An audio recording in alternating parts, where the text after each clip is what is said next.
সবাইকে পবিত্র মাহে রমজানের শুভেচ্ছা। মুসলিম জাহানের একটি পবিত্র রহমতের মাস হচ্ছে রমজান মাস। রমজান মাসে রোজা রাখা প্রত্যেক নরনারীর জন্য ফরজ। আর সারাদিন রোজা রেখে অনেকে ভাজা পোড়া খুব একটা পছন্দ করেন না, বিশেষ করে যারা স্বাস্থ্য সচেতন তাদের জন্য আজকে এই হেলদি রেসিপিটি। এই খাবারটি অত্যন্ত মুখরোচক এবং হেলদি। আসসালামু আলাইকুম এভরিওয়ান, আপনারা সকলে কেমন আছেন? আলহামদুলিল্লাহ, আল্লাহর অশেষ রহমতে আমি ভালো আছি এবং আপনাদের সুস্থতা কামনা করছি। আবারও হাজির হলাম নতুন একটি ব্লগ ভিডিও নিয়ে। আশা করি ভালো লাগবে, না টেনে পুরো ভিডিওটি দেখতে থাকেন। আজকে আমি সবজি খিচুড়ি রান্না করব। আশা করি পুরো ভিডিও জুড়ে আপনারা আমার পাশেই থাকবেন। রান্না করা খুব যে কঠিন তাও কিন্তু নয়, আবার খুব যে সহজ তাও কিন্তু নয়। রান্না হচ্ছে একটা আর্ট বা শিল্প। আমিও আগে ঠিকমতো একটা ডিমও ভেজে নিতে পারতাম না। ঘড়ির কাঁটার মতো জীবনের কাঁটা ঘুরতে ঘুরতে কখন যে হাউসওয়াইফ হয়ে গেলাম নিজেও টের পেলাম না। এখন আলহামদুলিল্লাহ সবই মোটামুটি একটু একটু পারি। আর এই একটু একটু পারা আমার আদরের ভাই বোনদের সাথে শেয়ার করছি। সবজি খিচুড়ি রান্না করতে অনেক রকম সবজির প্রয়োজন হয়। অনেক বাচ্চা তো সবজি খেতে চায় না, তাদের সবজি খিচুড়িটা অত্যন্ত উত্তম। অন্তত খিচুড়ির মাধ্যমে একটু সবজি খাওয়া হয়। আমিও কিন্তু খুব বেশি সবজি অ্যাড করব না, যেহেতু আমার বাচ্চারাও খুব একটা সবজি পছন্দ করে না। আপনারা ভিডিও শুরুতে দেখতে পেয়েছেন আমি আলু, গাজর, টমেটো এবং অন্যান্য সকল কিছু মোটামুটি কেটে কুটে নিয়েছি এবং রান্না করার প্রণালীটিও আপনাদের সাথে শেয়ার করছি। আমি একদম কম মশলায় ঘরোয়াভাবে সবজি খিচুড়ি রান্না করছি। শুধুমাত্র একটু আদা বাটা, সামান্য জিরা বাটা এবং রসুন বাটা দিয়ে আমি রান্নাটা করব।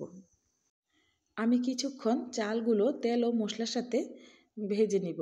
এরপর লেগে আসলে পরিমাণ মতো পানি দিয়ে দেব। আমার যেহেতু সবগুলো উপকরণ একসাথে দেওয়া হয়েছে, সেহেতু সিদ্ধ করতে একটু সময় লাগবে। আমি চাল ও ডালের সাথে কিছু মটরশুঁটিও অ্যাড করলাম। এতে করে খিচুড়ি আরও বেশি মজাদার হবে। আমি খিচুড়ির মধ্যে পানি দিয়ে দিলাম এবং ঢাকনা দিয়ে ঢেকে দিলাম। এর মধ্যে খিচুড়ির সাথে খাওয়ার জন্য 3টি ডিম সিদ্ধ বসিয়েছি। আমি যেহেতু খিচুড়ির সাথে মটরশুঁটি অ্যাড করেছি, এতে আমার পানির পরিমাণ একটু বেশি লাগতে পারে।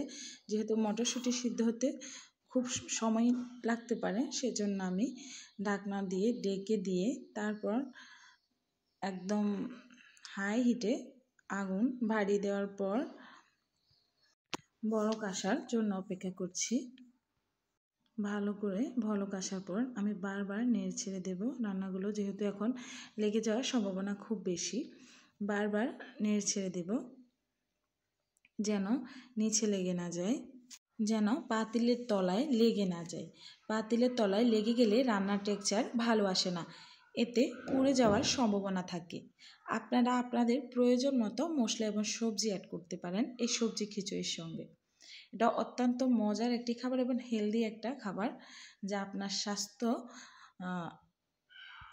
ভালো রাখবে। আমি বারবার নেড়ে ছেড়ে দিয়েছি এবং আমি দেখতেছি আমার সবজিগুলো সিদ্ধ হয়েছে কিনা। আমার সবজিগুলো প্রায় সিদ্ধ হয়ে গেছে এবং আমি একটি মটরশুঁটিও নিয়ে দেখেছি, আমার মটরশুঁটিগুলো খুব ভালো সিদ্ধ হয়ে গেছে। এখন আমি উপর থেকে ধনিয়া পাতা ছিটিয়ে দেব, যাতে রান্নার মধ্যে একটা সুঘ্রাণ আসে। এখন আমি ডেকে দেব, কিছুক্ষণ পর আবার নেড়ে ছেড়ে দেব। অত্যন্ত মজার এই সবজি খিচুড়িটা আপনারা অবশ্যই বাসায় ট্রাই করবেন এবং খুব হেলদি একটি খাবার। অনেকে তো রোজায় ভাজা পোড়া খুব কম খায়, তাদের জন্য হেলদি একটা নাস্তা হতে পারে এই সবজি খিচুড়িটা। এটা অত্যন্ত ভালো এবং পেট ভরা খাবারও। আপনার এবং আপনার পরিবারের সুরক্ষার কথা ভেবে অবশ্যই এভাবে বাসায় ট্রাই করবেন। সবাই ভালো থাকবেন, সুস্থ থাকবেন। আল্লাহ হাফেজ।